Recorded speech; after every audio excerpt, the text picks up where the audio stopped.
Session 14, the daily practices that accelerate renewal.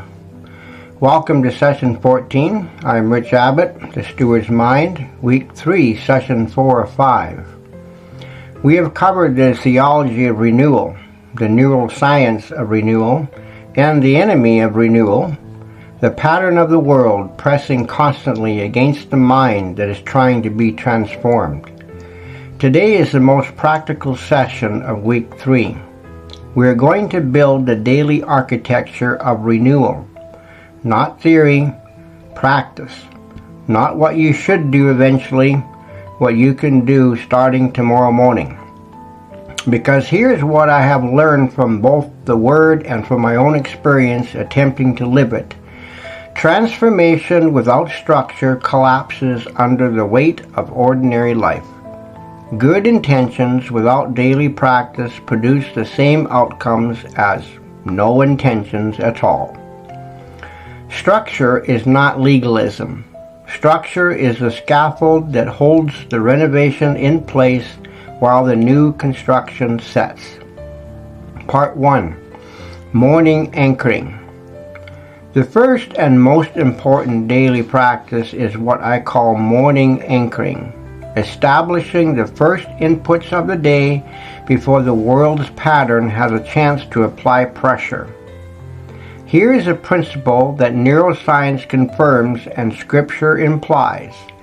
The first inputs of your waking hours carry disproportionate influence over the tone and direction of your thinking for the remainder of the day.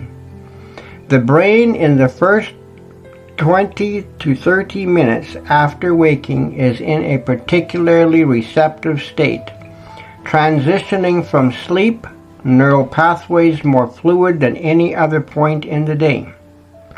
What you put in during that window matters more than what you put in at any other time. Most people fill that window with their phones, with news, with social media, with the pattern of the world applied at maximum pressure before the mind has had any chance to orient toward truth. Morning anchoring means choosing a different first input.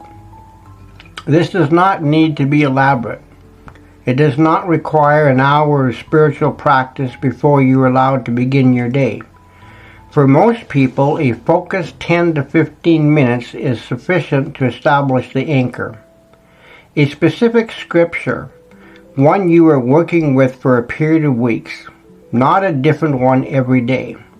Reading it, sitting with it, allowing it to settle.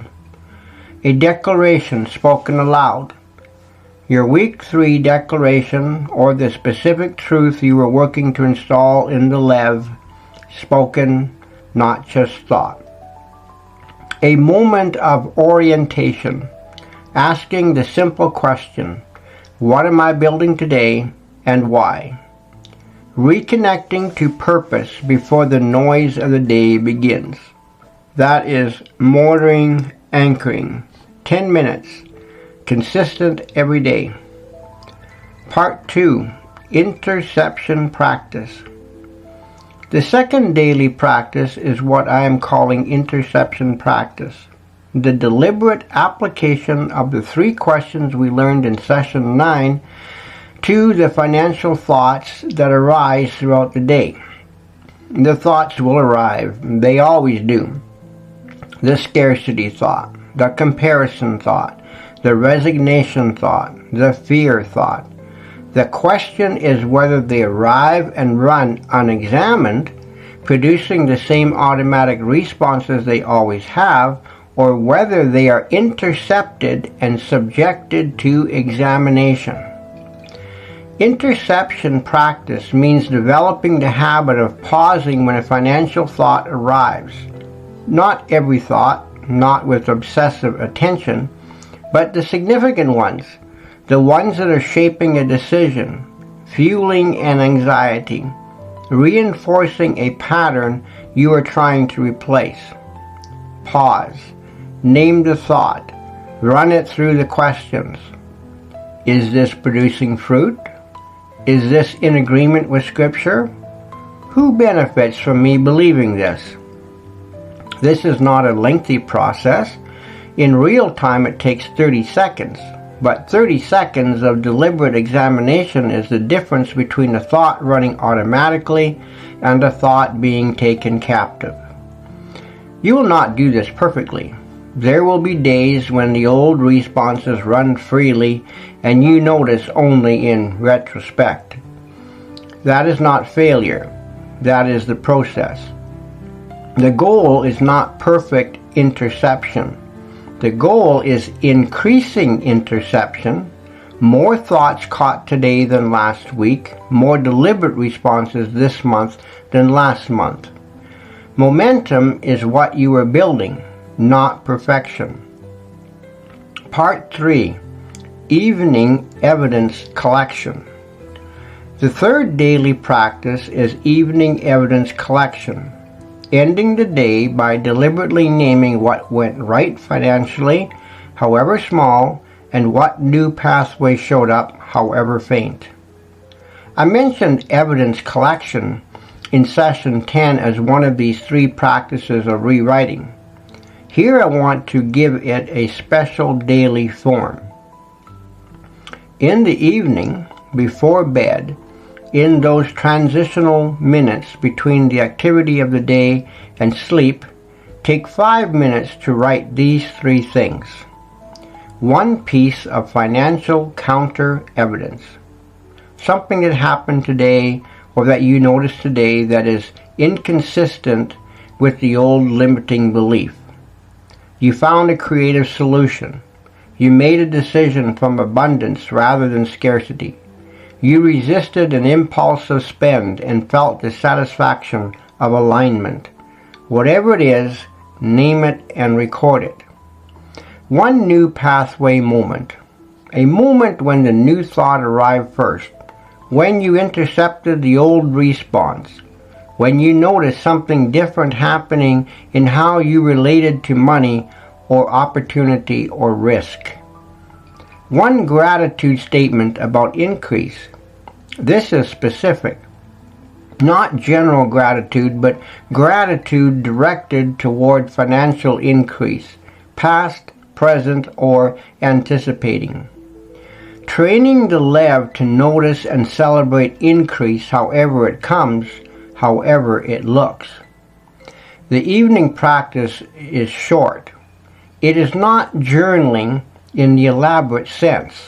It is 5 minutes of deliberate attention at the end of the day to evidence that the process is working. Part 4.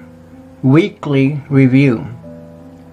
The 4th practice is weekly, a Sunday or Monday review of the week's evidence log. This takes 15 to 20 minutes. You are looking for patterns. Where did the old pathway fire most frequently? What triggers seemed to activate it? Where did the new pathway show up? What practices seem to support the most progress? The weekly review does 2 things. It gives you data, real personal data about how your specific renewal process is working. And it gives you the cumulative view because week by week, as the log grows, you begin to see the arc of transformation over time. What was a daily struggle 3 weeks ago is now less frequent. What was barely visible a month ago is now showing up regularly. The weekly review is where you see the renovation taking shape, and seeing it, naming it, reinforces it further. Part 5. Putting the architecture together. Let me summarize the daily architecture so you can see it as a whole. Morning, 10 to 15 minutes. Anchor scripture, spoken declaration, orientation question. Throughout the day, interception practice. Pause, name, run through the 3 questions. Evening, 5 minutes. 3 items in the evidence log. Weekly, 15 to 20 minutes. Review the log, name the patterns, see the arc. This is not a burdensome program. It is a scaffold. And once the renovation is sufficiently advanced, once the new pathways are strong enough to fire as defaults, the scaffold can come down. You will not need the same level of deliberate structure once the transformation has set. But in the early weeks and months, the structure is what holds the process in place. Do not despise it. Do not skip it because it feels mechanical. The mechanism is the point. The repetition is the renewal. Closing declaration. Say this. I am not waiting for transformation to happen to me. I am building the daily structure that cooperates with the process. Morning anchoring, interception practice, evening evidence, weekly review. This is how a mind is renewed, deliberately, consistently, day by day. I am all in. This is Rich Abbott. One session left in week 3. Session 15 brings it all together.